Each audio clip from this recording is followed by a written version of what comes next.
በአውሮፓ መድረክ የመሳተፍ እድሉ በጣም ፈተና ውስጥ ገብቷል ተብሏል። ክሪስታል ፓላስ እንግዲህ በኤፍኤ ካፕ ዋንጫ ክብርን እንዳሳካ ይታወቃል። ማንቸስተር ሲቲን በማሸነፍ ሻምፒዮን እንደሆነ የሚታወቅ ጉዳይ ነው። የደቡብ ለንደኑ ተወካይ ቡድን ክሪስታል ፓላስ በቀጣይ ዓመት እንግዲህ በአውሮፓ የውድድር መድረክ ሁለተኛ እርከን በሚሰጠው የዩሮፓ ሊግ የውድድር ምዕራፍ ላይ መሳተፍም ያስችሏል። እንግዲህ በእንግሊዝ በኤፍኤው አወዳዳሪው አካልና በዩኤፋ ሕግና ደንቦች መሰረት ማለት ነው ኤፍኤ ካፕን ስላሳካ ስለዚህ ዩሮፓ ሊግ መሳተፍ የሚችልበት አጋጣሚ እንዳለ ይታወቃልና ግን በተለይ የብዝሃ ክለብ ባለቤትነትን ሕግ መሰረትን ተላልፈዋል በሚል ጥያቄ ተነስቶባቸዋል።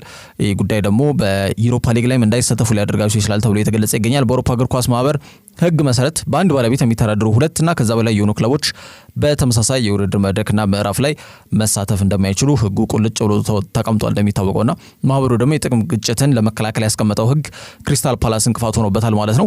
በዋናነት በአንድ ባለቤት የሚተዳደሩት ፓላስና የፈረንሳይ ተወካይ ቡድን ኦሎምፒክ ሊዮን ናቸው። በቀጣይ ዓመት ደግሞ የአውሮፓ ሊግ መሳተፍ የሚያስችላቸውን ውጤት ማግኘታቸው የአውሮፓ እግር ኳስ ማህበርን ጥያቄ እንዲነሳበትም አስገድዷል። የክሪስታል ፓላስ 43% ባለቤትነት ድርሻ ያላቸው ይህ አሜሪካዊ ባለሀብት ጆን ቴክስተር ናቸው። በተመሳሳይ 88% ደግሞ የፈረንሳዩን ሊዮን እግር ኳስ ክለብ ባለቤት ናቸው። ያ ብቻም አይደለም። ወደ ብራዚል ሊግ ካቀናን የቦታፋጎም እግር ኳስ ክለብ የበርካታ አክሲዮን ባለቤት ነው፣ በርካታ ድርሻ ባለቤት ናቸውና በተለያዩ ሊጎች የሚገኙ ሁለት ክለቦች ደግሞ እንደዚህ አይነት ፈተና ካጋጠማቸው የአውሮፓ እግር ኳስ ማህበር ሕግ መሰረት በሚጫወቱበት ሊግ የተሻለ ደረጃን ይዞ የጨረሰው ክለብ ያለምንም ቅድመ ሁኔታ በቀጥታ ተሳታፊ እንደሚሆን ያስቀመጠው ሕግም ይደነግጋል ወይም ደግሞ ያንን ነገር ያመላክታል። በዚሁ መነሻነት በእንግሊዝ ፕሪሚየር ሊግ 12ኛ ደረጃን ይዞ ያጠናቀው ክሪስታል ፓላስ የፈረንሳይ ሊግን ደግሞ 6ኛ ደረጃን ይዞ ያጠናቀው ኦሎምፒክ ሊዮን በአሰልጣኝ ፓውሎ ፎንሴካ ስር ማለት ነውና በዩሮፓ ሊግ መሳተፋቸውን እንግዲህ በይፋ ያረጋግጧል ተብሏል። እንግዲህ ኦሎምፒክ ሊዮኖች ማለት ነው ለጉዳዩ መፍትሄ ለማበጀት እንግዲህ ፓላስ በ119 ዓመት ታሪኩ ለመጀመሪያ ጊዜ ባገኘው የአውሮፓ መድረክ እድልን ማሳለፍ አይፈልግም። ደጋፊዎችም ያን ነገር ቁጭ ብለው የሚታዘቡበት እድል እጅግ በጣም ጠባብ ነው። ወርቃማ እድል ነው። ትልቅ ታሪክ ሰርተው ነው የመጡት እዚህ ቦታ ላይና የሚሳተፉበትን ሁኔታ ለማመቻቸት እንግዲህ ባለቤቶቹ ከአውሮፓ እግር ኳስ ማህበር የስራ ኃላፊዎች ጋር ለመመከር በስዊዘርላንዷ ከተማ ኒዮን ላይ ቀጠሮ መያዛቸውን አትሌቲክ ዘግቧል። በተቀመጠው ሕግ መሰረት ፓላስ ከውድድሩ የሚሰረዝ ከሆነ ኖቲንጋም ፎረስት የፓላስን ቦታ ተክተው በዩሮፓ ሊግ ላይ ይሳተፋሉ ማለት ነው። እንዲሁም ደግሞ በሊጉ 8ኛ ደረጃን ይዞ ያጠናቀው ብራይተን ደግሞ ከፍ ይላል።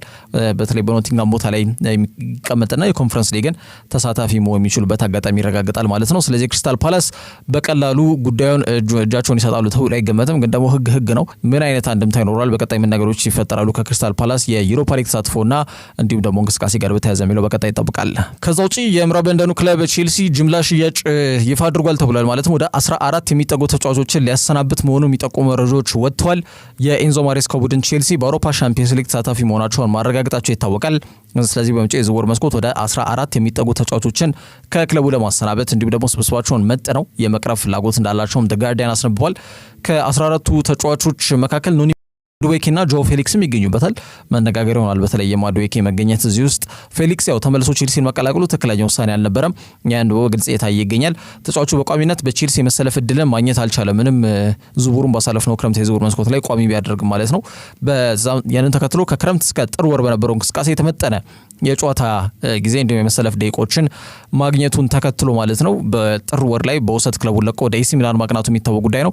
ሮሳኔሪዎቹን ከተቀላቀለ በኋላ በመጀመሪያው ጨዋታው ላይ ጎል አስቆጥሮ ነበረ። ከዛ በኋላ ግን ምንም የተለየ ጥሩ የሚባልና መርቂ እንቅስቃሴ ማሳየት ያልቻለ ተጫዋች ሆኖ ታይቷል። ጥሩ የውሰት ቆይታ ነበረው ተብሎ መናገር አይቻልም ከጆ ፌሊክስ ጋር በተያያዘ ማለት ነው። ቼልሲም ተጫዋቹን የሚናፍቅ ነገር አላጋጠማቸው እውነቱን ለመናገርና በሄደበት እግሩ ባይመለስ ደስተኛ ናቸው ተብሎ የተገለጸ ይገኛል። ካለባቸው የስብስብ በጣም መጠነ ሰፊ ቁጥር ጋር በተያያዘ ማለት ነው። ያው ጥራቱ ጥያቄ ይነሳበታል፣ ጥልቀት ግን በጣም አለው እያንዳንዱ ዲፓርትመንት ላይና ኤንዞ ማሬስካ በጣም የተሞረደ አጠር ያለ መጠን ያለ ጠንከር ያለ ስብስብ እንዲኖራቸው ነው የሚፈልጉ ተብሎ የተገለጸ ይገኛል። ሌላው ስሙ የተጠቀሰው ኖኒ ማዱዌኬ ነው። በሁሉም ጨዋታዎች ዘንድሮ 11 ጎሎችን ያስቆጠረ ተጫዋች ነው። የተጫዋች የእንግሊዛዊ የክንፍ አጥቂ ተጫዋች ፒኤስቪ ለቆ 45 ሚሊዮን ፓውንድ ወጥቶበት ነው ቼልሲን የተቀላቀለው። በተለይ ለሀገሩ ዋናው ቡድን በአሰልጣኝ ቶማስ ቱዌል ስርም ለመጀመሪያ ጊዜ ጥሪ የቀረበለት ተጫዋች ነው ኖኒ ማዱዌኬ። በቼልሲ ግን ክህሎቱ እድገቱ ቆሟል ብለው ነው የሚያስቡት፣ ወይም ከዚህ በላይ የተሻለ አይነት እንቅስቃሴ ሊያሳይ አይችልም የሚል ሀሳብ ነው ያላቸው እንግዲህ በአመራሮቹም በቦርዱ ማለት ነውና ከዚህ በላይ የሚያሳይ ነገር የለውም በሚል በክለቡ ይሄ ሀሳብ እየተንጸባረቀ ይገኛል። ከዛ ጋር በተያያዘ ነው ከ14ቱ ከተዘረዘሩ ተጫዋቾች ውስጥ እንግዲህ የኖኒ ማዱዌኬ ስም የተካተተው ማለት ነው። ሌላው ግብ ጠባቂ ሮበርት ሳንቼዝን ጨምሮ ሌሎች በርካታ ተጫዋቾች ሬናቶ ቬጋንም ጨምሮ ማለት ነው ስማቸው በሽያጭ ዝርዝሩ ላይ አርፏል። የምዕራብ ለንደኑ ክለብ ስብስባቸውን በቀጣዩ ዓመት ለማጠናከር ከብዛት ይልቅ ጥራት የሚለውን ፖሊሲ ለመከተልም ያሰቡ ይመስላል። እንደሚታወቀው ሊያም ዴላፕን ለ6 ዓመት በሚቆይ ውል እንግዲህ ተጫዋቹን አስፈርመውታል በ30 ሚሊዮን ፓውንድ ማለት ነው። ከዛ ውጪ ከላሚን ያማል በኋላ ቀጣዩ መነጋገሪያው የክንፍ አጥቂ መሰረት ተጫዋች ይሆናል ተብሎ የሚጠበቀው ኤስቴቫ ዊሊያንም ብሪጅ ደርሷል ወይም መድረሱ ማይቀር ጉዳይ ነው። የ18 ዓመት ሲሞላው ኮንትራቱን ይፈራረማል በመጪዎቹ ጥቂት ሳምንታት ማለት ነው። ይበን ይላል በቀጣይ እንደነ ጂሚ ጊትንስ፣ ሁጎ ኤክቲቲ አይነት ተጫዋቾችን በእጃቸው ለማስገባት ጥረት ላይ እንደሚገኙ ይታወቃልና በእነዚህ 14 የተዘረዘሩ ተጫዋቾችን ለማስፈረም የሚፈልግ የትኛውም ክለብ ካለ ቼልሲ ለመደራደርም ለመነጋገርም ዝግጁ ስለመሆናቸው ዘ ጋርዲያን በዘገባው ላይ ያስነብባል። ከዛ ውጪ ተጠባቂ የነበረው ከባዱ ውይይት በፍቺ ተጠናቋል። እንግዲህ አሰልጣኝ ሲሞኔ ኢንዛጊና ኢንተር ሚላን በይፋ ተለያይተዋል። እንግዲህ ከአውሮፓ ሻምፒዮንስ ሊግ አሰቃቂ ሽንፈት በኋላ የናራ ዙሪዎቹ ወይም የኢንተር ሚላን ፕሬዚዳንት የሆነው ጁሴፔ ማሮታና በተለይ አሰልጣኝ ሲሞኔ ኢንዛጊ ነገሮችን እንደሚያደርጉ ከባድ ውይይት ለማድረግም ቀጠሮ መያዛቸው ሲገለጽ መቆየቱ አይዘነጋም። ሲጀምር ቀጠሯቸው በክለቡ መቀመጫ ዋና ጽሕፈት ቤት አይደለም የተደረገው። ያ ጉዳይ ስለ ክለቡ ጉዳይ እንደመሆኑ መጠን ወይ ሆቴል ወይ ሌላ ቦታ ላይ ሳይሆን መደረግ ያለበት የክለቡ ጽሕፈት ቤት ላይ ነው መደረግ መቻል ያለበትና ያ ለመሆኑ ቢያንስ በተለይ ሲሞኔ ኢንዛጊ በአሰልጣኝነት እንደማይቆይ አመላካሽ ነጥብ ነው ተብሎ ገና የውይይቱ ውጤት ምንድን ነው የሚለው ይፋ ሳይደረግም በግምት ራሱ ጉዳዮች ሲነሱ እንደነበር ያስገደደ ነጥብ ነው። ከ4 ዓመት በፊት ነበር ሲሞኔ ኢንዛጊ ላትዚዮን ለቆ ኢንተር ሚላን የተረከበው ማለት ነው። በዚህ ክለብ በጣም አመርቂ እንቅስቃሴን ካደረጉ አሰልጣኞች መካከል ታክቲሽያን ይጠቀሳል። ስኩዴቶን አሳክቷል። የኮፓ ኢታሊያ ክብሮችን ከአንድም ሁለቴ፣ የሱፐር ኮፓ ኢታሊያን ደግሞ 3 ጊዜ ማሳካት ይቻል አሰልጣኝ ነው።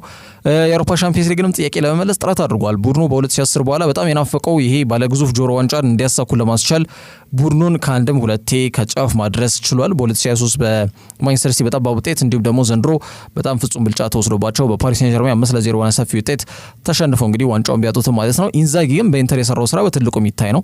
ያንንም ጁሴፔ ማሮታ ተናግሯል። በእኛ በዚህ ክለብ የሰራው ስኬት በቀላሉ የሚታይ ነገር አይደለም፣ ግን በሄደበት መልካም ነገር እንዲገጥመው እንመኛለን ሲል በማህበራዊ ትስስር ገጻቸው አማካኝነት ማለት ነው ይፋ ያደረጉት ጽሁፍ ያመላክታል። በአጠቃላይ ዘንድሮ በጣሊያን ሴሪያም በአንድ ነጥብ ብቻ ዝቅ ብለው 2 ደረጃን ይዞ ያጠናቀቁ ደሞኑም ሳይዘነጋ ማለት ነውና ከውይይት በኋላ እንግዲህ ኢንዛጊ ክለቡ እንደሚለቅ ማረጋገጫ ተሰጥቶበታል ማለት ነው። አሰልጣኙ ያለ እረፍት ወዲያውኑ እንግዲህ ሳውዲውን ቡድን አልሂላልን በአሰልጣኝነት ይረከባል።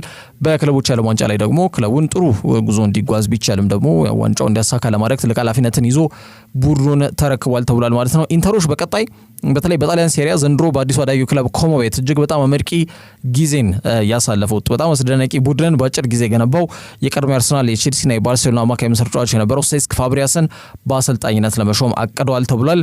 ግን በእጩነት ወይም ሾርት ሊስት ውስጥ ከተያዙ ግለሰቦች መካከል በብቸኝነት አይደለም ፋብሪያስ ሮቤርቶ ዲዘርቢ የወቅቱ የኦሎምፒክ ደ ማርሴይ አሰልጣኝ ከዛም በፊት በብራይተን ቤት በደንብ እናውቃቸዋለን። እንዲሁም ሳሱሎንም ይዘው ነበረ በጣሊያን በነበራቸው ቆይታ። ራሳቸውም ዜግነታቸውም ጣሊያናዊ ናቸው። ዲዘርቢ የጣሊያን እግር ኳስ አዲስ አይደሉም። በማርሴይ ቤት ደግሞ ዘንድሮ የአውሮፓ ሻምፒዮንስ ሊግ ቲኬትን ኦሎምፒክ ደ ማርሴይ እንዲቆርጥ ትልቅ አስተዋጽኦ አበርክተዋል።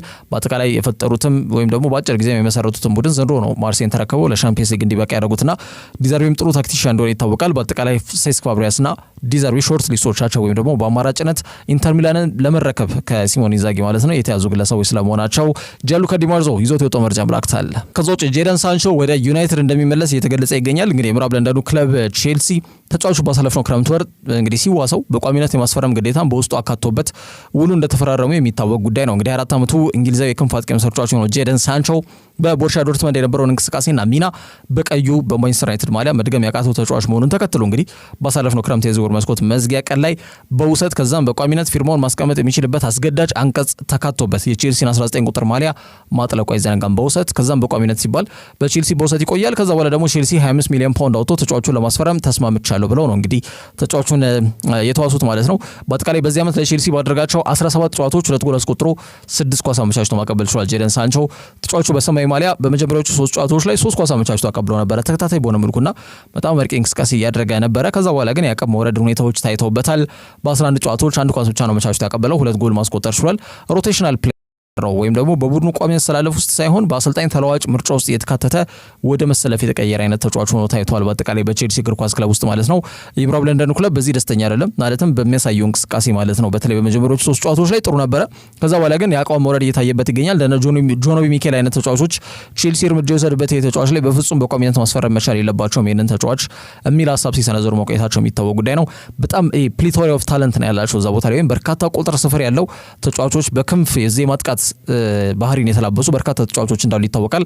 ከዛ ጋር በተያያዘ ነው ሳንቾ ራሱን ሮቴሽናል ፕሌየር ሆኖ ያገኘው ማለት ነው። በተለይ ቼልሲዎች በተጫዋቹ እንቅስቃሴ በተለይ በመጀመሪያዎቹ 3 ጨዋታዎች ሳይሆን በአጠቃላይ በቼልሲ እግር ኳስ ክለብ በነበረው እንቅስቃሴ ያን ያክል በጣም አንጀታቸው አራሰምና ከዛ ጋር በተያያዘ የሚከፈለው 250,000 ፓውንድ በጣም የተጋነ ነው በሚል 200,000 ፓውንድ ይበቃዋል፣ 200,000 ፓውንድ በሳምንት የምታገኝበት ውል ካለ አንተም በቋሚነት ማስፈረም ይቻላል የሚል ጥያቄ አቅርበውለት ነበረ። ተጫዋቹ ደግሞ ደሞዙን የመቀነስ ምንም አይነት ፍላጎት የለውም ተብሏልና የእነሱንም የኮንትራት ጥያቄ ሳይቀበል መቅረቱን ተከትሎ ሳንቾ ወደ ዩናይትድ የሚመለስበት አንዱና ዋነኛው ምክንያት ያ መሆኑ ተረጋግጧል ማለት ነው። ስለዚህ አሁን ቼልሲዎች ሀሳባቸውን ቀይረዋል። ተጫዋቹንም ለማስፈረም አይፈልጉም፣ በቋሚነት ተጫዋቹን ማስፈረም የሚችሉበትን እድል መጠቀም አይፈልጉም ተብሏልና ከዚህ እንደሚታቀቡ መረጋገጡን ተከትሎ ፔናልቲ ይኖረዋል። ማለትም ተጫዋቹን መጀመሪያ ሲያስፈርሙ ወስዷለሁ ብለው ቃል ገብተው የተፈራረሙት አሁን ተጫዋቹ ማስፈረም አይፈልግም፣ ቅጣትን ያስከትላል። የገንዘብ ቅጣት ነው። ወደ $6.8 ሚሊዮን ወይም ወደ 5 ሚሊዮን ፓውንድ ለማንቸስተር ዩናይትድ የሚከፍሉ ይሆናል ነው። ሳንቾ በቼልሲ ቆይታው በኮንፈረንስ ሊግ የፍጻሜ ጨዋታ ላይ ጎል እንዳስቆጠረ ይዘነጋም በፍጻሜ መርሃ ግብር ላይ ማለት ነው። ይህንንም የክለቦች የውድድር መድረክ ላይ 3ኛ እርከን የሚሰጠው የኮንፈረንስ ሊግ ዋንጫን ከቼልሲ ጋር በመጀመሪያ ዓመቱ እንግዲህ አሳክቶ ያው ጥሩ ትውስታን አሳልፎ ይሄዳል። ሳንቾ ምንም ጥያቄ የለውም፣ ግን ወደ ዩናይትድ የሚመለስበት ሰዓት ላይ እንደደረሰ ራሱ ማብሮበታል ማለት ነው። እንግዲህ የ50,000 ፓውንድ ልዩነት ነው። ገንዘብ ቀንሶ ደስተኛ ሆኖ የሚቆይበት ክለብ ውስጥ መቆየት ይሻለዋል ወይስ ደግሞ ገንዘብ ወይ ሳምንታዊ ደሞዙን ሳይቀንስ እንግዲህ ጥሩ ፐርፎርም ማድረግ ያልቻለበት ክለብ ላይ መመለሱ ዋጋ ያስከፍላል የሚሉ ሀሳቦች በግራም በቀኝም ከጄደን ሳንቾ ቀጣይ ጣፋንታ ጋር በተያያዘ ሀሳቦች የተሰነዘሩ ይገኛሉ። ሳንቾ በአሰልጣኝ ኤሪክ ቴን ሃግ እንጂ በአዲሱ አሰልጣኝ ሩበን አሞሪም ስር የተገፋ ተጫዋች አይደለም፣ ይታወቃል። ስለዚህ ነገሮች መስመር አስይዞ በዩናይትድ ዳግም ቦታውን በቋሚነት ሊረከብ የሚችልበት ሁኔታ ይኖር ይሆን ወይ የሚል ጥያቄ የተሰነዘረ ይገኛል። እንግዲህ ሩበን አሞሪም ከተጫዋቹ ጋር እንዴት ነው ተጣጥሞ ይሄዳሉ ወይስ ደግሞ እሱም ልክ እንደ ጓደኛው የራሽፈርድን መንገድ ይከተላል የሚሉት ጉዳዮች በቀጣይ የሚጠብቅ ይሆናል ከጄደን ሳንቾ ጋር በተያያዘ። ከዛ ውጪ አል ሂላሎች ቲዮ ሄርናንዴዝን ለማስፈረም ከስምምነት ላይ ደርሷል ተብሎ የተገለጸ ነው የሚገኘው። ቲዮ ሄርናንዴዝ ጋር በተያያዘ ተጫዋቹ ከሜዳም ከሜዳ ውጪም ስሙ በጥሩ ሲነሳ የቆየ ተጫዋች አይደለም። በተለይ ይሄ 2004-2005 የውድድር ዘመን ለተጫዋቹ በጣም አስከፊ ነበር ቢባል ብዙ ማጋነን አይሆንም። ሜዳ ላይ በጣም ግዴለሽነት የተሞላበት እንቅስቃሴ ያደርጋል ተብሏል። በሻምፒየንስ ሊጉ በተለይ ኤሲ ሚላን እንዲሰናበቱ 2 ቢጫ ካርዶችን በመመልከት በቀይ ካርድ ከሜዳ የተሰናበተው ሆም ብሎ ነው በሚል ከአቅም በታችም እየተጫወተ ነው በሚል ሲተች የቆየ ተጫዋች ነው ቲዮ ሄርናንዴዝ። ሆም ተብሎ ሲባል ይሄ ሬክለስ የሆኑ ወይም ግዴለሽነት የተሞላበት ታክሎች ቡድን ዋጋ እንደሚያስከፍሉ እያወቀ የሰራቸው ለማለት ተፈልጎ ነው እንጂ ቡድን በቀጥተኛነት ለመጉዳት አስቦ ወደ ሜዳ ገብቷል የሚለውን ነገር ለማንጸባረቅ አይደለም። ዞሮ ከአቅም በታች እየተጫወተ ነው በሚል በጣም ከፍተኛ በሆነ መልኩ ቲዮ ሄርናንዴዝ በዚህ ዓመት ሲተች የቆየ ተጫዋች ነው። ከሜዳ ውጪ ደግሞ ፈረንሳይ የግራ መስመር ተመላላሽ ተከላካይ ስፍራ ተጫዋች ሆኖ ቲዮ በሰኔ ወር 2026 ላይ ኮንትራቱ ይጠናቀቃል። ያንን ለማራዘም ክለቡ ያቀረበለትን ኮንትራት አልተስማማኝም በማለት ጥያቄውን ውድቅ ማድረጉ የሴስክ ፋብሪያሱ ቡድን ኮሞም ተጫዋቹን ለማስፈረም ጥያቄ ያቀርበው ጥያቄያቸው በሚላኑ ሲቀበሉት ተጫዋቹ ደግሞ ጥያቄውን ውድቅ በማድረጉ ተያይዞ ክለቡን በጣም እየተፈታተነ የሚገኝ ተጫዋች መሆኑን ሲገለጽ መቆየቱና ተጫዋቹ በመልካም ጎን ስሙ እንዳይነሳ ያደረገው ነጥቦች ናቸው ከሜዳም ከሜዳ ውጪ ማለት ነው። ፈረንሳዊ ግራ መስመር ተመላላሽ ተከላካይ ስፍራ ተጫዋች ሆኖ ቲዮ ሄርናንዴዝ በ2019 ሪያል ማድሪድን በመልቀቅ ኤሲ ሚላንን ወይም ሮሳኔሪዎቹን በይፋ መቀላቀሉ አይዘነጋም።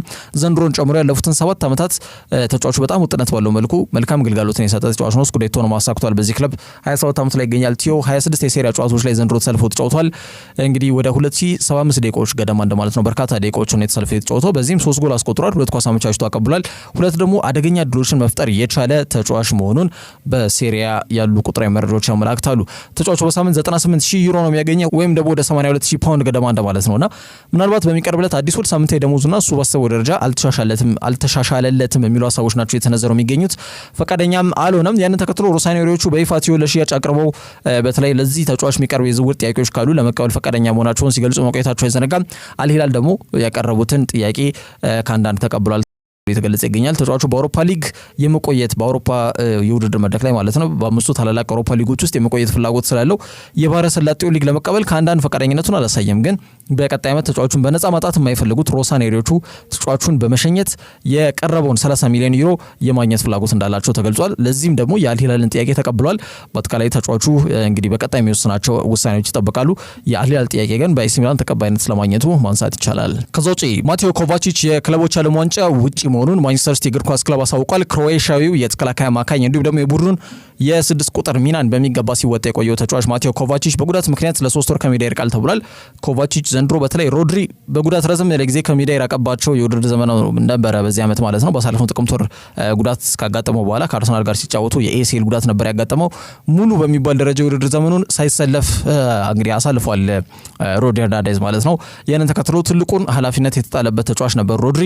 ጥሩ እንዲሁም ደግሞ ደካማ እንቅስቃሴ ያሳየባቸው አጋጣሚዎች አሉ። ከፍታም ዝቅታንም ጊዜያቶችን ያሳለፈ ተጫዋች ነው። በኤፍኤ ካፕ የፍጻሜ ጨዋታ ላይ ከስብስቡ ውጪ በመደረጉ ደስተኛ አልነበረም ኮቫቺች። ጉዳት ስለነበረበት ይበልጥ ተጋላጭ እንዳይሆን በማሰብ ነው ብሎ ጋርዲዮላ ከተናገረ ከ3 ቀን በኋላ በፕሪሚየር ሊግ የመጨረሻ የመርሃ ግብር በ38ኛው ሳምንት ከበርንማውዝ ጋር ባደረጉት የዓመቱ የመጨረሻ ጨዋታ ላይ በቀይ ካርድ ከሜዳ መሰናበቱ የሚታወቅ ጉዳይ ነው። ያ በአሰልጣኙና በተጫዋቹ መካከል ይሄ ቁርሾ ሊባል ይችላል ወይም መጠነኛ ሰጥ አገባ እንዲገቡ ያስገድዳቸው ነጥብ ሆኗል ተብሎ ሲገለጽ መቆየቱ አይዘነጋም። ኮቫቺች በሲቲ ለተጨማሪ 2 ዓመት የሚያቆይ ላለው ያጋጠመው ጉዳት ግን እስከ 3 ወር ድረስ ከሜዳ ያርቋል ተብሎ የተገለጸ ይገኛል። ስለዚህ ከክለቦች ዓለም ዋንጫ ውጪ መሆኑ በተረጋገጠ ደረጃ ማንሳት የሚቻል ጉዳይ ነው። ከጉዳቱ ሙሉ ለሙሉ እንዳገገመ ደግሞ እየተገለጸ የሚገኘው የወቅቱ የባላንዶር አሸናፊ ሮድሪ ከጥቅምት ወር እስከ አሁን ድረስ ከሜዳ ርቆ ነበረ። አሁን ሙሉ ለሙሉ ወደ ልምምድ ተመልሷል። ከቡድን ልምምድ እየሰራ ነው የሚገኘው። ስለዚህ በዚህ በክለቦች የዓለም ዋንጫ ላይ ለማንቸስተር ሲቲ እንግዲህ ቡድኑ የማካይ መስመር በፊት አውራሪነት ይመራል ተብሎም ይገመታል። ከዛ ውጪ ኪንግስሌ ኮማን ሙኒክን በዚህ ክረምት እንደሚለቅ በይፋ ተረጋግጧል። ይህንን ተከትሎ አርሰናል የሙኒኩን የክንፍ አጥቂ መስመር ተጫዋች የሆነውን ኮማንን ለማስፈረም ንግግሮችንም በይፋ ጀምሯል ሲል ስካይ ጀርመኒ ዘግቧል። እንግዲህ ከሙኒክ ጋር 9 ዓመታትን ነው ያስቆጠረው። 2015 ላይ ነበረ ሙኒክን የተቀላቀለው የተጫዋች እንደሚታወቀው በውሰት ከዛ ደግሞ በ2017 ውሉን ቋሚ እንዳደረገ ይታወቃል። ከጁቬንቱስ ነበረ ሙኒክን የተቀላቀለው ኪንግስሌይ ኮማን ማለት ነው። ከክለቡ ጋር በይፋ በክረምቱ እንደሚለያይ መረጋገጫ ተገኝቶበታል። እንደሚታወቀው የሙኒክ እግር ኳስ ቡድን የተለያዩ ተጫዋቾችን ውል በማደስ ሲጠመድ ቆይቷል። እንደነ ኪሚች ከዛ ውጪ ዳዳ ጀማል ሙሲያላን ጨምሮ ማለት ነው አልፎንሶ ዴቪስ ሌሎች በርካታ ተጫዋቾች የሚጠቀሳሉ። እንደነ ኦፓሜካኖ አይነት ተጫዋቾች ላይም ድርድር ላይ ናቸው እንደሚታወቀውና አሁን ባለው ወቅት ሁኔታ ውል ከማይሰጣቸው ተጫዋቾች መካከል አንዱ ሊዮን ጎሬትስካ ነው። ሁለተኛው ደግሞ ኪንግስሌይ ኮማን መሆኑ ተረጋግጧል።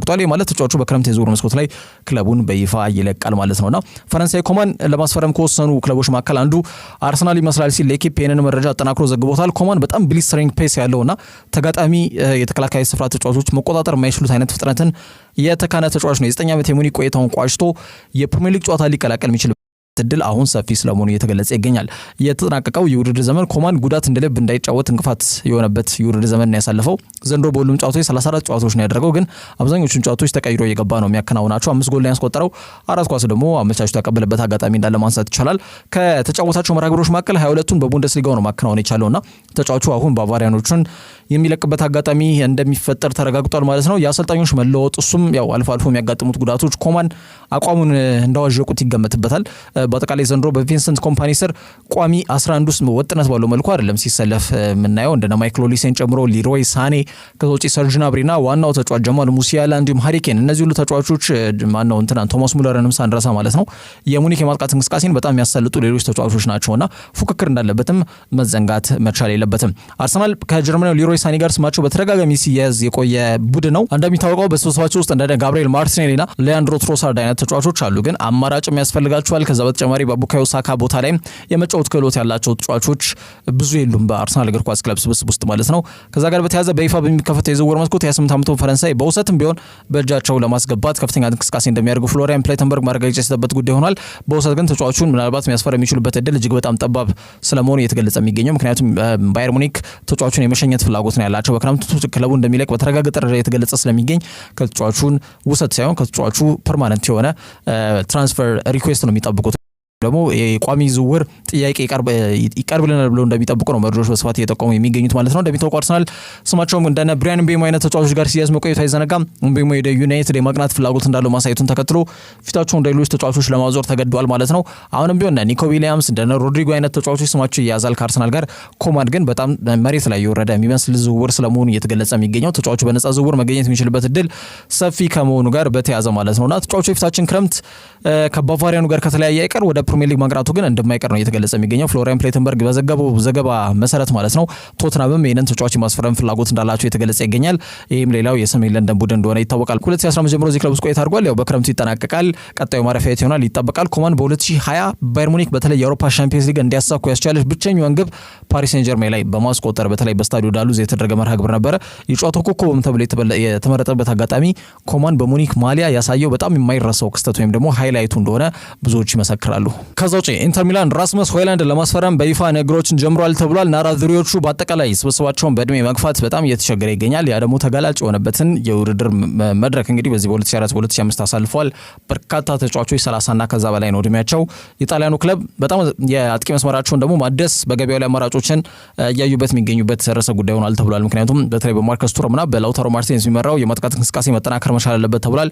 ሌሎች ተቀያሪ ወንበር ላይ ያሉ ተጫዋቾች እንደና ሜዲ ታሬሚና አርናውቶቪችም ያው ገፉ ተጫዋቾች ናቸው። በተለይ አርናውቶቪች ከውጭ ሜዲ ታሬሚ በተደጋጋሚ መሰለፍ እድልን የሚያገኝ አይነት ተጫዋች አለመሆኑን ተከትሎ ስብስቡን ይበልጥ ለማጠናከር ፍላጎት አላቸው ተብሎ የተገለጸ ይገኛል። በዚህ ሂደት አይናቸውን ራስመስ ሆይላንድ ላይ አርፈዋል። እንደሚታወቀው የ2 ዓመቱ ዴንማርክ አጥቂ በፕሪሚየር ሊግ እንዲሁም ደግሞ በአጠቃላይ ዩናይትድን ከተቀላቀለ በኋላ አስቸጋሪና ከባድ የሚባል ጊዜን እያሳለፈ ይገኛል። እንደ ዝውውር ኤክስፐርቱ ፋብሪዚዮ ሮማኖ ዘገባ ከሆነ ክለቡ የተጫዋቹ ሁኔታ ለማጣራት ከተጫዋቹ ወኪሎች ጋር የመጀመሪያ ንግግሮችን ማድረጋቸውን አረጋግጧል። ክለቡ አስከፊ ሆኖ በጠናቀቀው የ2004-2005 የውድድር ዘመን 44 ጎል ያስቆጠረው እንደ ቡድን ማለት ነው። 11 ደግሞ የግብ ዕዳን ይዞ ነው ያጠናቀቀው ማንቸስተር ዩናይትድ። በዚህ ሂደት ሆይላንድ የነበረው ተሳትፎ እጅግ በጣም የመነመነ ነው። በፕሪሚየር ሊግ 4 ጎል ብቻ ነው ያለው። በአጠቃላይ ደግሞ ባደረጓቸው 52 ጨዋታ 10 ጎል ብቻ ነው ያስቆጠረው የተጫዋችና በጎል ድርቅ በጣም ክፉኛ እየተመታ የሚገኝ ተጫዋች ስለመሆኑ አመላካሽ ነጥብ ነው። በ2023 ወደ 72 ሚሊዮን ፓውንድ ወጪ ሲደረግበት ትልቅ ለውጦችን ያደርጋል፣ የቡድን የማጥቃት እንቅስቃሴ ይለውጣልና ያሻሽላል ተብሎ ታምኖበት ነበር የመጣው። ግን የጠበቀበትን ያክል መንቀሳቀስ አልቻለም። ይለፋል፣ ይጥራል፣ ተከላካዮችን ለማስቸገር ጥረት ያደርጋል። ግን ያ በጣም ክሊኒካል የሚባለውን አይነት ፊኒሺንግ እዚህ ተጫዋች ላይ ያለ አይመስልም። አሁን ባለው ሁኔታ በርካታ ምንጮችም የተጫዋቹ የኦልድ ትራፎርድ ቆይታ ወደ ማብቂያው እየተቃረበ እንደሚገኝ እየገለጹ ይገኛሉ። ይሄ ዴንማርክ አጥቂ በሩበን አሞሪም ስር ወጥነት በሆነ መልኩ ኳስና መረብን ለማገናኘት የተቸገረ ይገኛል። በተለይ ደግሞ የዩናይትድ ደጋፊዎች የሚፈልጉት አይነት በጣም ጨራሽ አጥቂ መሆን አልቻለምና የዩናይትድ ደጋፊዎችን እምነትም ማግኘት ያልቻለ ተጫዋች ሆኗል። ወጥነት ባለው መልኩ ያንን እንቅስቃሴ ማሳየት ከተሳናቸው ተጫዋቾች መካከልም ሆይላንድ ስሙ ይጠቀሳል። ተጫዋቹ በጃምፔሮ ጋስፔሪኒ ስር በአታላንታ ቤት በጣም ጥሩ እንቅስቃሴ ሲያደርግ ነበር። እንደ ጁቬንቱስ እንደ ናፖሊ አይነት ቡድኖችም ተጫዋቹ ለማስፈረም ፍላጎት ማሳየታቸው ይታወቃል። አሁን ደግሞ ስኩዴቶ ሻምፒዮኖችና በአውሮፓ ሻምፒዮንስ ሊግ የፍጻሜ ተፋላሚዎች ኢንተር ሚላኖች ተጫዋቹን ለማግኘት ፍላጎት ማሳይተዋል ተብሏል። ሩበን አሞሪም በተቻለ መጠን ተጫዋቹን የመሰለፍ ዕድልን ባለመንፈግ ከራሱ አጨዋወት መንገድ ጋር እንግዲህ ተጣጥሞ እንዲሄድ ለማድረግ ከፍተኛ ጥረት ቢያደርግም ግን ሆይላንድ የ9 ቁጥር ሚናውን በሚገባ በተገቢው መልኩ ለመምራት እየተቸገረ ይገኛል። ቀጣይ ዓመት ደግሞ ለውጥ ይኖራቸዋል ተብሎ ከሚጠበቁ ጉዳዮች መካከል የዩናይትድ የ9 ቁጥር የአጥቂ መስመሩ እንደሆነ በስፋት ሲገለጽ ቆይቷል። መጪው የዝውውር መስኮት ደግሞ ትልቅ ሰርፕራይዝን ይዞ ብቅ ሊል እንደሚችል በፊትም ሲገመት የቆየ ጉዳይ ነው። በተለይ ደግሞ ለዚህ ማሳያ የሚሆነው እንደተገመተው ማቲያስ ኩኛ ዝውውሩን ቋጭቷል። እንደ ብራያን ምቤሞ አይነት ተጫዋቾች መዳረሻቸው ኦልድ ትራፎርድ የመሆን እድሉ በጣም ሰፊ ስለመሆኑ የተገለጸ ይገኛል። ያ ጉዳይ ደግሞ እውነትም የዝውውር መስኮቱ ለዩናይትድ ትልቅ ሰርፕራይዝን ይዞ እየመጣ እንደሚገኝ አመላካሽ ነጥቦች ናቸው። ይህ በእንዲህ እንዳለ ራስመስ ሆይላንድ ቦታውን ማስጠበቅ ይችላል ወይስ ደግሞ ራሱን የቻለ በጣም ትልቅ ጥያቄ ነው። በነገራችን ላይ ዩናይትድን ለመልቀቅ እስከወሰነ መዳረሻው የት ይሆናል የሚለው ጉዳይ በዚህ ክረምት ከሚጠበቁ ጉዳዮች መካከል አንዱና ዋነኛው ነው። ከዛ ውጭ ሊቨርፑሎች የተሻሻለ የዝውውር ጥያቄ ለፍሎሪያን ቪርትዝ አቅርበዋል ተብሏል። ተጫዋቹ ሊቨርፑልን ለመልቀቅ ዝግጁ ሆኖ ሻንጣውን ሸክፎ የሚገኝ ተጫዋች እንደሆነ ይታወቃል። ለተጫዋቹ 100 ሚሊዮን ዩሮ ያቀረቡት ሊቨርፑሎች ጥያቄያቸው በሌቨርኩሰን ውድቅ መደረጉ አይዘነጋም። ሊቨርፑል እንግዲህ ሜጀር ኢንቨስትመንት ላይ ትኩረት እያደረጉ ይገኛሉ። የ2 ዓመቱን ቪርትዝን ከሊቨርኩሰን ለማስፈረም እንግዲህ ካሳለፍነው ሳምንት አንስቶ ድርድር ላይ መቆየታቸው የሚታወቅ ጉዳይ ነው። 22 ዓመት ላይ ነው የሚገኘው የጀርመናዊ አጥቂ አማካይ መስመር ተጫዋች በአሁኑ ሰዓት ከሚፈልጉ በጣም ከሚደነቁ በጣም ትኩረትን ከሳቡ ተጫዋቾች ተርታ ስሙ ይሰልፋል። ቀዮቹ ለቀጣዩ ዓመት አሰልጣኝ ሽሎት ስብስቡ ሳስቶ ያየበትን የቡድን የ10 ቁጥር መስመር ለማጠናከር በማሰብ በገበያው ላይ እንግዲህ ሌላ አማራጭን ሳያስቡ ሙሉ ለሙሉ ትኩረታቸውን ወደዚህ ጀርመናዊ በማድረግ ተጫዋቹን የግላቸው ለማድረግ እንቅስቃሴ ጀምሯል። እንደሚታወቀው ጓደኛው ፍሪምፖንግ ወደ ሊቨርፑል ማቅራቱና ለ5 ዓመት ውል መፈረሙ ተረጋግጧል። አሁን ደግሞ ጓደኛውን ቪርትዝን ለማግኘት ተቃርቧል ተብሏል። እንግዲህ ተጫዋቹ በዚህ ዓመት በሌቨርኩሰን 16 ጎል አስቆጥሮ 15 ኳስ አመቻችቶ ያቀበለ ተጫዋች ነው። ሌቨርኩሰኖች ለተጫዋቹ 130 እስከ 150 ሚሊዮን ዩሮ እንደሚጠብቁ መረጃዎች ጠቁመዋል። እንደሚታወቀው የሊቨርፑል የመጀመሪያ ዙር ጥያቄም ተቀባይነት የማግኘት እድሉ ጠባብ መሆኑም ቀደም ተብሎ መገለጹ አይዘነጋም። አሁን ሁለተኛ የዝውውር ጥያቄ ማለትም ወደ 130 ሚሊዮን ዩሮ ይዘው ቀርበዋል። እንግዲህ ምን ምላሽ ያገኛሉ የሚለው ጉዳይ በቀጣይ የሚታይ ነው የሚሆነው። ዞሮ ግን በድርድር ከስምነት ላይ መድረሳቸው እንደማይቀር ሊቨርፑል ኤኮ ይዞት የወጣው መረጃ ያመላክታል። ከዛ ውጪ አርሰናሎች አሁንም ሊሮይ ሳኔ ላይ ያላቸው ፍላጎት አልቀዘቀዘም ተብሏል። እንግዲህ በቀረበለት ኮንትራት ደስተኛ ሆኖ ለመፈረም ተስማምቷል ተብሎ ግን እስካሁን ድረስ በፊርማ ያን ነገር ማረጋገጥ ያልቻለው ሊሮይ ሳኔ አሁን ባለው ወቅት ሁኔታ በኮንትራቱ ጉዳይ ያንገራገረ በሆኑን ተከትሎ ክለቡ ራሱ ተጫዋቹ ለመሸኘት ከውሳኔ ላይ ደርሷል ተብሎ የተገለጸ ይገኛል። ይህን ከግምት ውስጥ የከተቱ እንግዲህ አርሰናሎች ተጫዋቹ ለማስፈረም ደግሞ ፍላጎታቸው ዳግም አገርሽቷል ተብሎ ነው በርካታ ምንጮች እየዘገቡ የሚገኙት። ተጫዋቹ ሰሜን ለንደን መዳረሻው እንደሚሆን የተገለጸ የሚገኙ ምክንያቱም ቶትናም ተጫዋቹን ለማስፈረም ጥረት ላይ ናቸው። ዳግም ፕሪሚየር ሊጉን ለመቀላቀል ከጫፍ ደርሷል ተብሎም እየተገለጸ ይገኛል። ሁለቱም ክለቦች እንግዲህ ተጫዋቹን ለማስፈረም ከወኪሉ ጋር ንግግሮች ላይ እንደሚገኙ መረጃዎችም ጠቁመዋል። እንግዲህ የቡንደስሊጋ ሻምፒዮን ናቸው እንደሚታወቀው ባየር ሙኒኮች ይህን ነገር አረጋግጠዋል። እንደነ ጀማል ሙሲያላ፣ አልፎንሶ ዴቪስ እንዲሁም ዮሹዋ ኪሚክ አይነት ተጫዋቾች ውላቸው መታደሱ ይታወቃል። እንደነ ኡፓሜካኖ አይነት ተጫዋቾች ደግሞ ድርድር ላይ ናቸው። ይህ በእንዲህ እንዳለ አሰልጣኝ ኮምፓኒ በሲቲ ቤት በተጫዋችነት ያውቀዋል ሊሮይ ሳኔን ከዛም ደግሞ ሳኔ እስካሁን ተጫዋች ነው። ኮምፓኒ ነው አሰልጣኝነት በሙኒክ ድጋሜ ተገናኝተዋልና የቀጣይ የክለቡ ፕሮጀክት እቅድ አካል መሆኑን በመግለጽ ኮንትራት እንዲቀርብለት ፈቃድ ሰጥቷል። ግን ሁለቱ አካላት ማለትም ተጫዋቹና ክለቡ ሙኒክ ግን ከስምነት ላይ መድረስ ያልቻሉበት ሁኔታ እንዳለ እንዲሁም ደግሞ ሳኔ በቀረበለት የኮንትራት እድሳት ላይ ቅሬታና ጥያቄ እንዳለው እየተገለጸ ይገኛል። ምንም ጥያቄ የለውም። ቅሬታና ጥያቄው ከደሞዝና ተያያዥ ጉዳዮች ጋር በተያያዘ ነው። ሳምንታዊ ደሞዙ አሁን በሚከፈለው እንዲቀጥል ወይም ደግሞ መጠነኛ በሆነ መልኩ እድሜውን ከግምት በከተተ መልኩ የሚሰለፍበትን ጊዜያቶች ከግምት በከተተ መልኩ እንግዲህ ባየር ሙኒኮች ያቀረቡለት የኮንትራት እድሳት ጥያቄ ላይ ሳምንታዊ ደሞዙን መጠነኛ በሆነ መልኩ ቀነስ አድርገውበት ሊሆን ይችላል። ያም እንደ ቅሬታ ሊቆጠር የሚችልበት እድል እንዳለ ነው የተገለጸ የሚገኘውና ለጊዜው ውሉ እንደማይታደስለት የተነገረው ጎሬትስካ ብቻ ነውና ሌሎች ተጫዋቾች ግን አሁን እንዳልኩት ቀደም ብዬ የጠቀስኳቸው ተጫዋቾች ሁላቸው ታድሷል። እንደ ሳኔ አይነት ተጫዋቾች ላይ ደግሞ ድርድር ላይ እንደነበሩ ነው መረጃዎች የሚጠቁሙትና በተለይ ክለቦች ዓለም ዋንጫ እስኪጀምር ድረስ ተጫዋቹ ውሉ ማደስ ካልቻለ ተጫዋቹ በነፃ የግድ ከክለቡ እንደሚሸኝ እየተገለጸ ነው የሚገኘው። ባለው ወቅት ሁኔታ የክለቦች ዓለም ዋንጫ ቀደም ብዬ መግቢያ ላይ እንዳነሳሁት ከ12 ቀናቶች በኋላ በፈረንጆቹ 14 ይጀምራል። ሳኔ እንግዲህ የፊታችን ክረምት ከሚጠናቀቁ የባየር ሙኒክ ተጫዋቾች መካከል አንዱና ዋነኛው ነው። አርሰናል ከዚህ ጀርመናዊ ተጫዋች ጋር ስማቸው በተደጋጋሚ ሲያዝ ለመጀመሪያ ጊዜ አይደለም። ተጫዋቹ ውሉን በባቫሪያኑ መንደር ለማደስ ንግሮች ላይ ይገኛል መባሉን ተከትሎ ነው እንጂ መድፈኞቹ ፊታቸውን ወደ ሌሎች አማራጮች ያዞሩት ገና ያኔ ራሱ ገና ባሳለፍነው ጥር የዞር መስኮት ጀምሮ ማለት ነው። ተጫዋቹን ሁኔታ በተደጋጋሚ ሲከታተሉ ከነበሩ ቡድኖች መካከል አርሰናል ይጠቀሳል። ታዲያውን በድጋሚ ተጫዋቹን ለማስፈረም ፍላጎት አሳይቷል ተብሏል። እንደሚታወቀው በስብስባቸው ውስጥ የጋብሪኤል ማርቲኔሊም ሆነ ሊያንድሮ ትሮሳርድ አማራጭና በቡካዮ ሳካ ላይም የመጫወት ክህሎት ካላቸው ተጫዋቾች ብዙም አይደሉም ያሉት። ብዙ አይደለም ሳይሆን ጭራሽም የለም እንጂ በአርሰናል እግር ኳስ ክለብ ውስጥ ሊያንድሮ ትሮሳርድ እንዲሁም ማርቲኔሊ ቦታ ላይ የክህሎት እድገት መደረግ መቻል ይኖርበታል ለቀጣዩ ዓመት ተብሎ ይታሰባል። በአርሰናል እግር ኳስ ክለብ የቦርድ አመራርም በሚኬል አርቴታም ደረጃ ማለት ነው። ፕሪሚየር ሊጉንም እንዲሁም በቀጣይ በሻምፒየንስ ሊግ እንደሚታወቀው ከዓመት ዓመት እያሻሻለ የመጣ ቡድን ነው። ዋንጫውን ባሳካው ቡድን ፓሪስ ሴን ጀርሜን የፈተነው ብቸኛው ቡድን አርሰናል ነው። ይሄ ጥያቄ አይቀርብም። በዚህ ዓመት ሊቨርፑልም በዛ ደረጃ አልፈተነውም። ማንቸስተር ሲቲም እንደዛው ነው። ሌሎች የፕሪሚየር ሊግ ክለቦች አስቶን ቪላም በዛው ደረጃ አርሰናል ነው የፈተነው ፓሪስ ሴን ጀርሜን የሚለውን ራሱ ሉዊስ ኤንሪኬም የተናገረበት አጋጣሚ ስላለ ነው ነገር የምናነሳው። በአጠቃላይ ግን ስብስቡን ደግሞ አጠናክሮ ለመቅረብ ሚኬል አርቴታ እንደ ሊሮይ ሳኔ አይነት በጣም ልምድ ያላቸው ጥሩ ክህሎት ያላቸውን ተጫዋቾች ማስፈረም መቻል እንዳለበት አምኗል። ጋብሪኤል ማርቲኔሊና ትሮሳርድ እየተያዘ ዋንጫ ማሰብ ትንሽ ከባድ ነው የሚሆነው ባለው ወቅት ሁኔታ። ስለዚህ እንግዲህ የክለቦች ዓለም ዋንጫን መሰረት ባደረገ መልኩ ለአጭር ጊዜ ብቻ የተከፈተው የዝውውር መስኮት እንግዲህ ለ10-9 ቀናት ይቆያል። በዚህ ጊዜያቶች ላይ የዝውውር መስኮቱ ላይ በተለይ ተጫዋቹ ሁኔታ በግልጽ መድፈኞች ያጣራሉ ተብሎ የተገለጸ ነው የሚገኘው። ሊሮይ ሳኔ ከ4 ዓመት በፊት ነበር እንግዲህ ሙኒክን የተቀላቀለው ማለት ነው። 7 የዋንጫ ክብሮችን አሳክቷል። የዘንድሮን ሳይጨምር ማለት ነው። የዘንድሮን ከጨመረ 8 የዋንጫ ክብሮች ነው የሚሆነው። ከዛ ፊት በማንቸስተር ሲቲ ቆይታው በ135 ጨዋታዎች 39 ጎል ለውሃ ሰማያዊዎቹ ማስቆጠር የቻለ ተጫዋች ነው። ፕሪሚየር ሊጉን ጠንቅቆ ያውቃል። የትኛው ቡድን ውስጥ ቢገባ የማጥቃት እንቅስቃሴ ለማሳለጥ ጥረት የሚያደርግ ተጫዋች እንደሚሆን ምንም ጥያቄ የለውምና ቶተንሃምም ተጫዋቹን ለማስፈረም ፍላጎት አሳይቷል ተብሏል። ላይ የእድሜ ጥያቄዎች ይነሳሉ። እንደሚታወቀው የሶኒ ቦታን መተካት ይፈልጋሉ። ጥሩ ልምድ ባለው ተጫዋች ደግሞ ያን ነገር ለመተካት ሀሳብ አላቸው ተብሎ ነው የተገለጸ የሚገኘው። ተጫዋቹ ደግሞ ቀደም ብዬ እንደጠቀስኩት በዋናነት በሚኬል አርቴታ ቡድን አርሰናልና እንዲሁም ደግሞ በአንጅ ፖስቴኮግሉ ቡድን ቶትናም በጥብቅ ይፈልጋል። ተጫዋቹ በድጋሚ ወደ ተወዳጁ ሊግ ይቀላቀላል ወይ የሚለው በቀጣይ የሚጠበቅ ይሆናል። በመጨረሻም ቼልሲ የኤሲ ሚላኑን ማይክ ሜኞን ይህንን ግብ ጠባቂ ለማስፈረም ንግሮችን ጀምሯል ተብሏል። በይፋ እንግዲህ የኮንፈረንስ ሊግ አሸናፊዎቹና የአውሮፓ ሻምፒየንስ ሊግ ትኬትን መቁረጥ የቻሉት ቼልሲዎች ስብስባቸውን የሻምፒየንስ ሊግ መልክን የያዘ መስሎ እንዲገኝ ለማድረግ ቆርጦ የተነሱ ይመስላልና ማይክ ሜኞ የፈረንሳይ ለብሔራዊ ቡድኑ ቁጥር 1 ግብ ጠባቂ ነው። በክለብ ደረጃ አስደናቂ እንቅስቃሴን እያደረገ ይገኛል።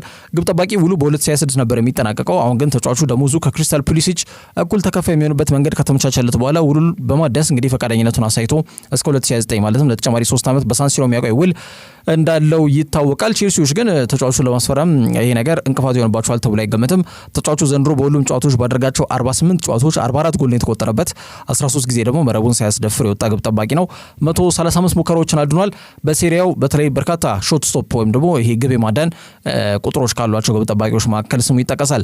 ከነዛ መካከል በተለይ በሴሪያው ከፊዮሬንቲና ጋር ሁለታቸው ባጠናቀቁት መርሃ ግብር በዚህ ዓመት ማለት ነው 7 ኳሶችን በማዳን የጨዋታው ኮከብ ተብሎ የተመረጠበት አጋጣሚ መጥቀስ ይቻላል። የማይክ ሜኞ ሃይላይት ነው።